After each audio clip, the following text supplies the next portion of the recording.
books in WoW, and this time in the Stormwind library. Before we get started, I would like to thank the sponsor of today's video, Hero Wars. Hero Wars is an online fantasy action RPG, and this Halloween you can open a portal with other players and win lots of prizes such as Amazon gift cards worth of $500, $100, or $50. All you need to do is download the game for free through the link in my description, or you can scan the QR code that you see on screen, complete the tutorial and sign up. Join battles to get more energy to open these portals and get a chance to win. We need 10,000 installs to reach this goal, and remember, the game is free, so you don't need to purchase anything, and the more installs we reach before October 31st, the more prizes will be drawn. Aside from these prizes, Hero Wars is also a very fun and cute looking cartoony game that you can easily play from your phone. There's lots of different ways to play the game, from campaign modes to different PvP modes, and there's over 50 different heroes that you can play, and defeating bosses will unlock new skins for these heroes, which is a very fun thing to do if you're into collecting like me. So let's open the portal to Dominion together and click on my link in the description to download the game for free before Halloween and get a chance on winning some awesome prizes. So thanks again to Hero Wars for sponsoring today's video, and I see you in the game, and let's do this together. Thank you so much for your time, and let's get started.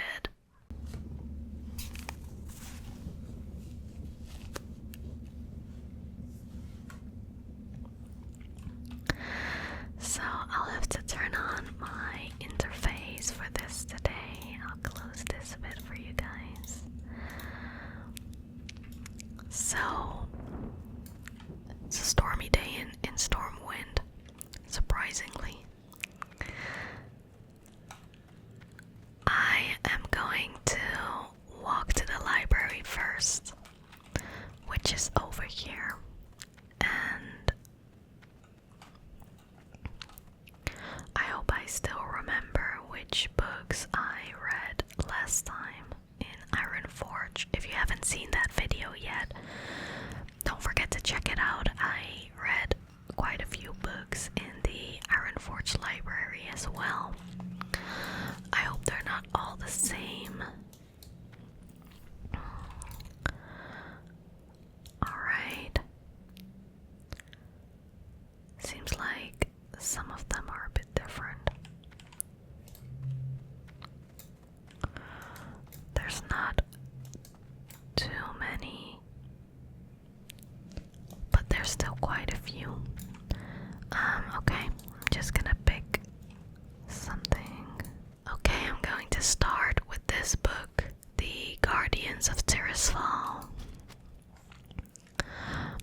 With the absence of trolls in the Northlands, the elves of Calthalas bent their efforts towards rebuilding their glorious homeland.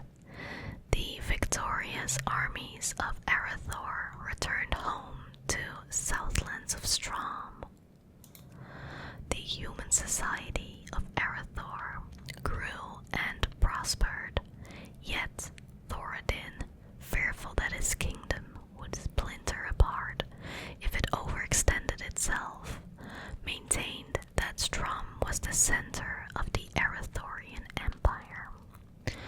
After many peaceful years of growth and commerce, mighty Thoradin died of old age, leaving Arathor's younger generation free to expand the empire beyond the lands of Strom.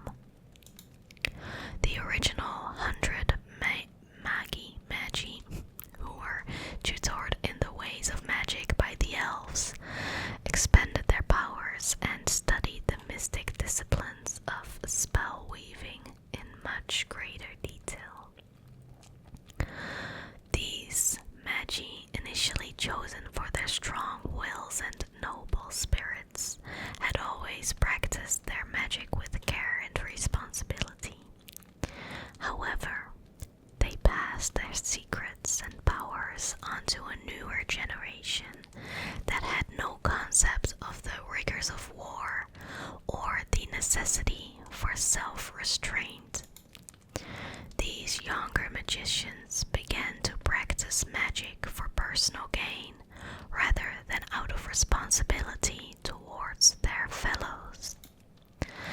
As the empire grew and expanded into new lands, the young magicians also spread out into the Southlands, wielding their mystical powers. The magicians protected their brethren from the wild creatures of the land and made it possible for new city-states to be constructed in the wilderness. Yet, as their powers grew, the magicians became ever more conceited and isolated from the rest of society. The second Arathorian city-state of Dalaran was founded in the lands north of Strom.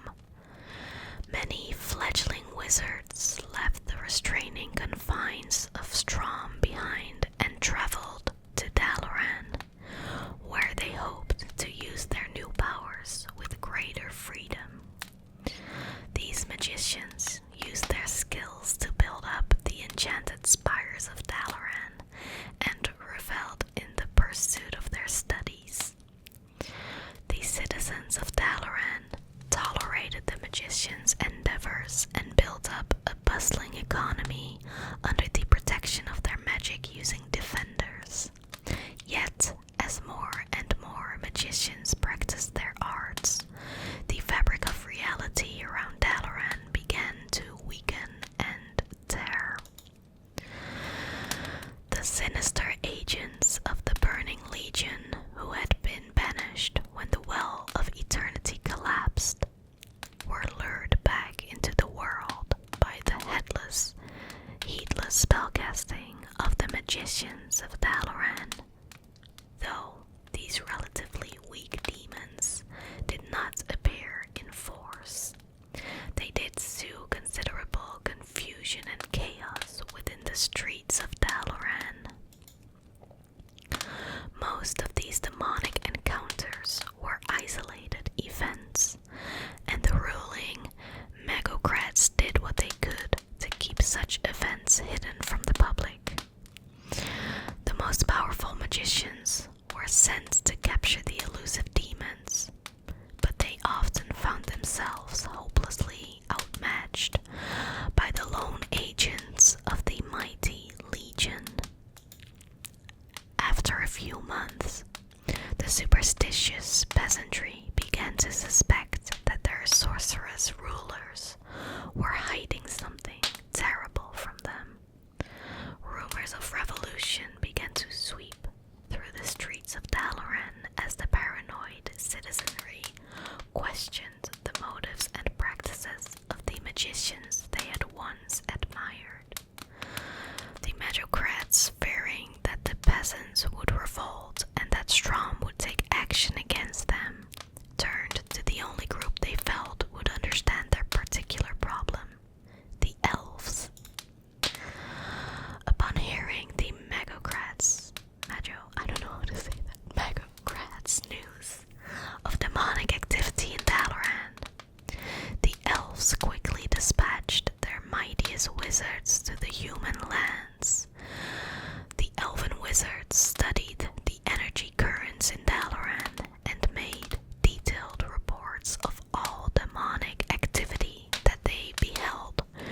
They concluded that although there were only a few demons loose in the world, the Legion itself would remain a dire threat as long as humans continued to wield the forces of magic.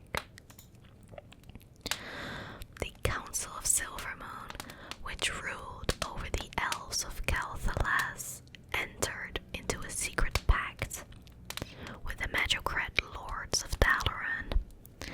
The elves told the magocrats about the history of ancient Kalimdor and of the Burning Legion, a history which still threatened the world. They informed the humans that so long as they used magic, they would need to protect their citizenry from the malicious agents of the Legion. The magocrats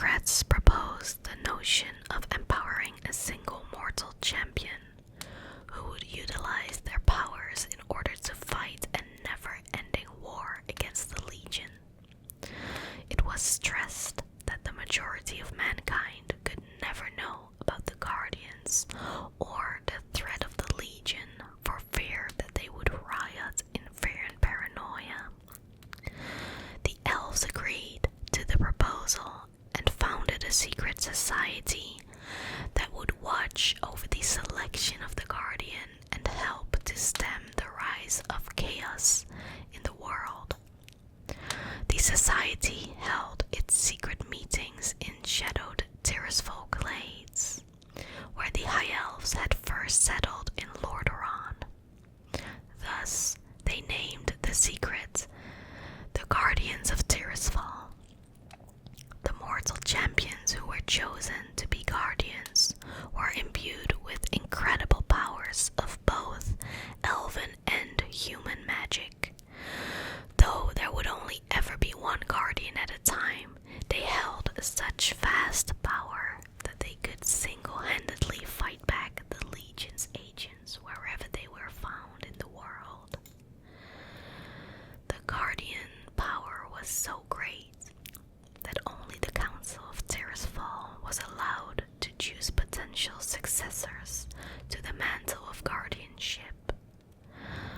Whenever a guardian grew too old or wearied of the secret war against chaos, the council chose a new champion and under controlled conditions formally channeled the guardian power into its new agent.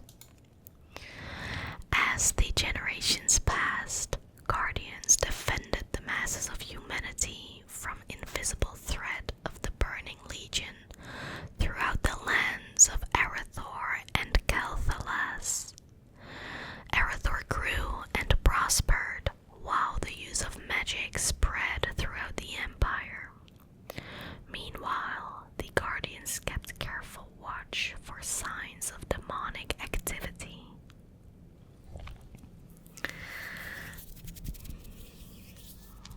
That was the Guardians of Tirisfal, a 16 pages book, quite a long one.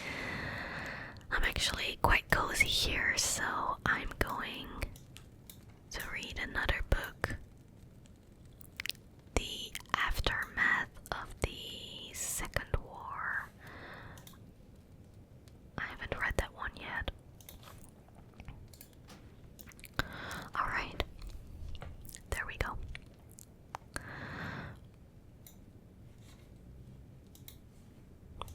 I can't, kinda a bummer that the interface needs to be there. Okay, the devastating Second War against the Orcish Horde left the Alliance of Lordaeron in a state of shock and disarray. The bloodthirsty orcs, led by the mighty war chief, Orgrim Doomhammer, not only smashed their way through the dwarf-held lands of Casmodan, but had razed many of Lordaeron's central provinces as well. The unrelenting orcs even succeeded in ravaging the elves' remote kingdom of Calthalas before their rampage was finally stopped. The Alliance armies, led by Sir Anduin Lothar, Uther the Lightbringer, and Admiral Dalen Proudmoore, pushed the orcs south into the shattered lands of Azeroth, the first kingdom to fall before the orcs' ruthless onslaught.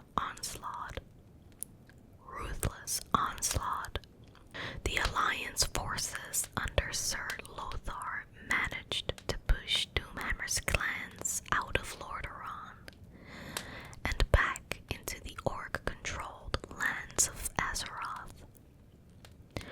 Lothar's forces surrounded the orcs' volcanic citadel of Blackrock Spire and laid siege to their defenses. In a last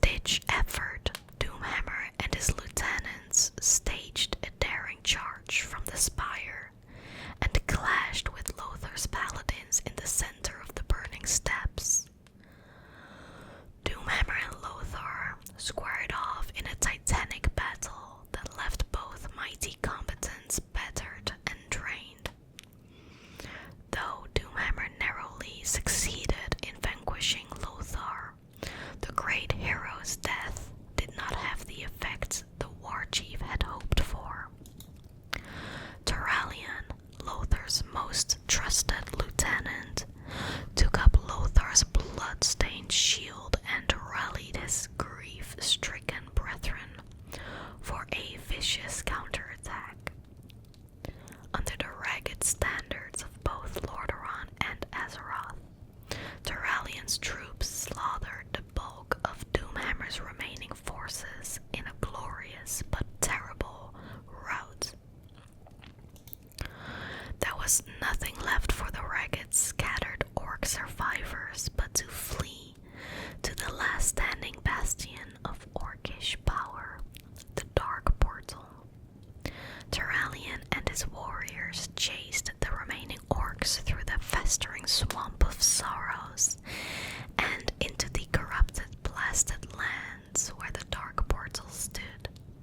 There, at the foot of the colossal portal, the Broken Horde and the Rugged Alliance clashed in what would be the last, bloodiest battle of the Second War.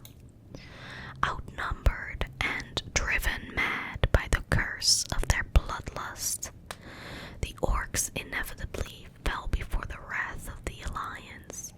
Doomhammer was taken prisoner and escorted to Lordaeron, while his broken clans were rounded up and hauled north back to Lordaeron. Alright.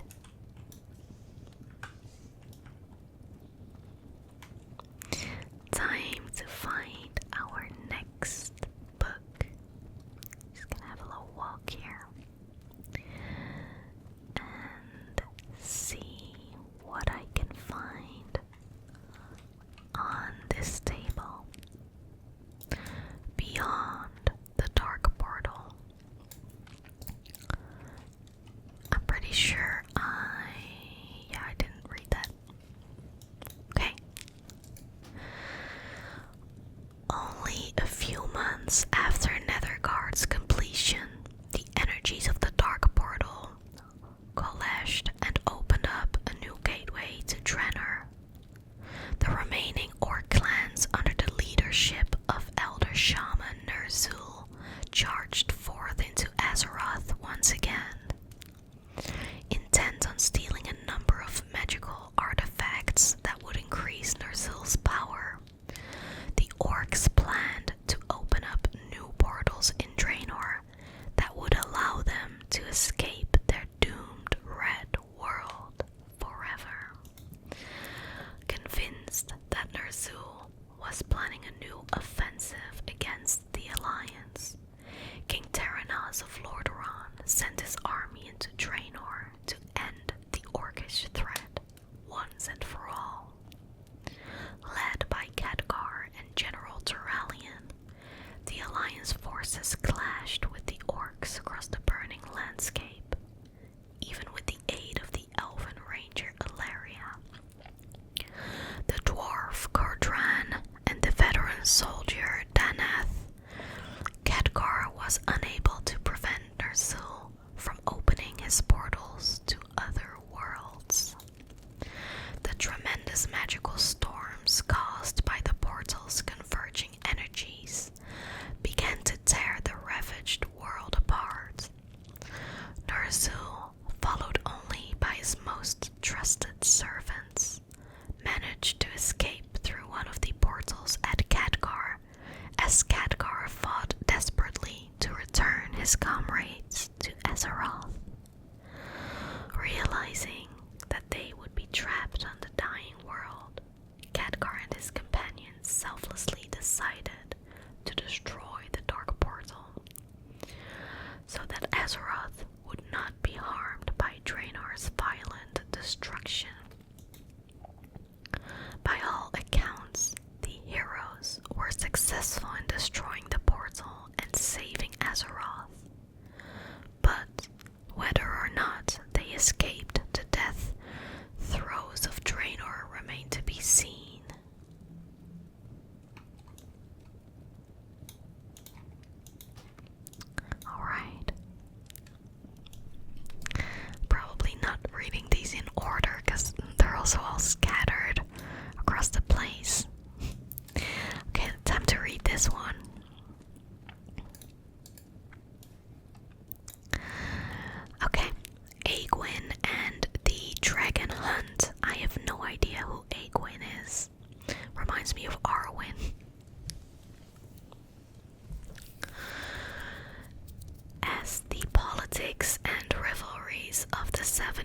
machinations waxed and waned, the line of the Guardians kept its constant vigil against chaos.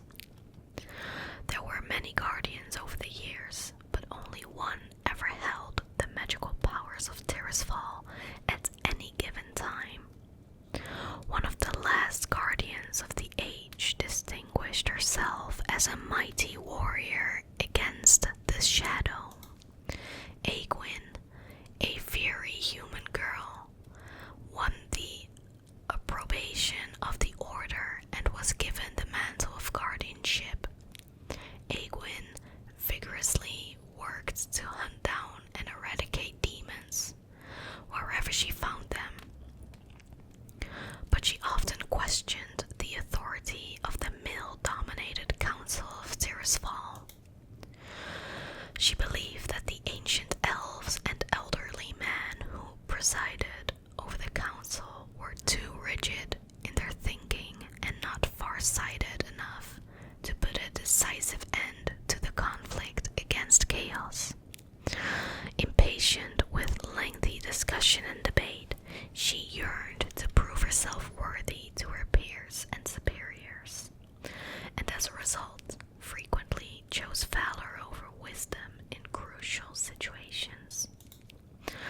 As her mastery over the cosmic power of Tirisfal grew, Egwin became aware of a number of powerful demons that stalked the icy northern continent of Northrend. Traveling to the distant north, Egwin tracked the demons into the mountains there.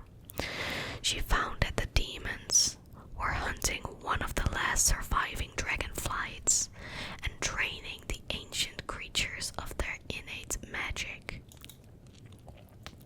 The mighty dragons who had fled from the ever-advancing march of mortal societies found themselves too evenly matched against the dark magics of the Legion.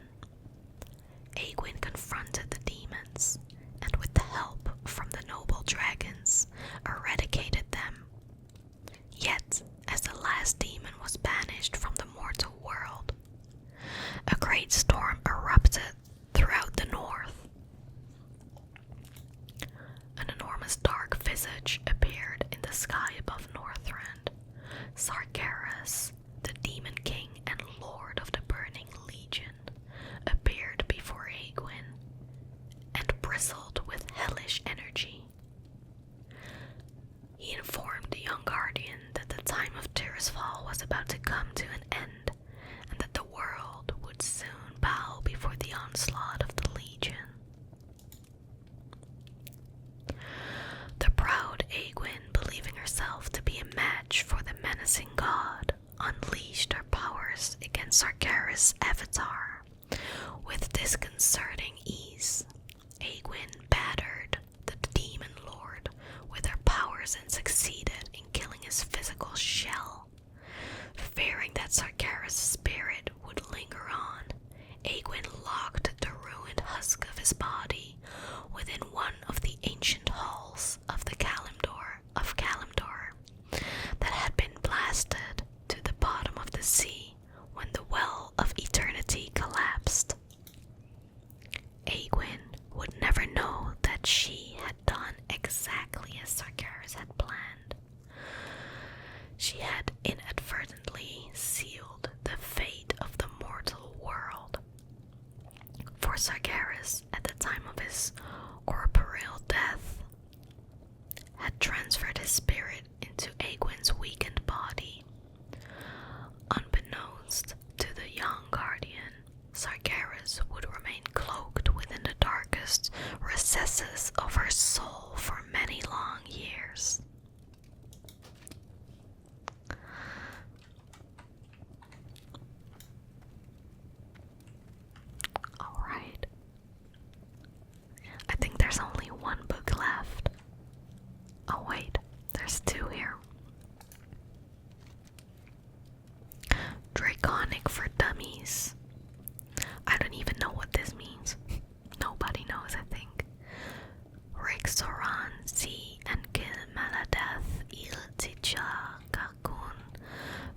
sekulshi ashrakasi and kilsi gular telok faramosrakan and kilsarachim. Interesting.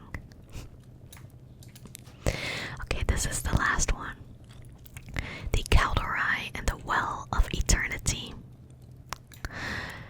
10,000 years before the orcs and humans clashed in their first war, the world of Azeroth cradled only one massive continent surrounded by the infinite raging seas. That landmass, known as Kalimdor, was home to a number of disparate races and creatures, all vying for survival amongst the savage elements of the waking world. At the dark continent center was a mysterious lake of incandescent energies. The lake, which would later be called the Well of Eternity, was the true heart of the world's magic and natural power, drawing its energies from the infinite great dark beyond the world. The well acted as a mystical fount, sending its potent energies out across the world to nourish life in all its wondrous forms. In time, a primitive tribe of nocturnal humanoids cautiously made their way to the edges of the mesmerizing enchanted lake. The feral nomadic humanoids, drawn by the well's strange energies, built crude homes upon its tranquil shores over time. The well's cosmic power affected the strange tribe, making them strong, wise, and virtually immortal. The tribe adopted the name Kaldorai, which meant children of the stars in their native tongue. To celebrate their budding society, they constructed great structures and temples around the lake's periphery. The Kaldorai, or Night Elves as they would later be known, worshipped the moon goddess Elune, and believed that she slept within the well's shimmering depths during the daylight hours. The early Night Elf priests and seers studied the well with an insatiable curiosity, driven to plumb its untold secrets and power. As their society grew, the Night Elves explored the breadth of Kalimdor and encountered its myriad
masses.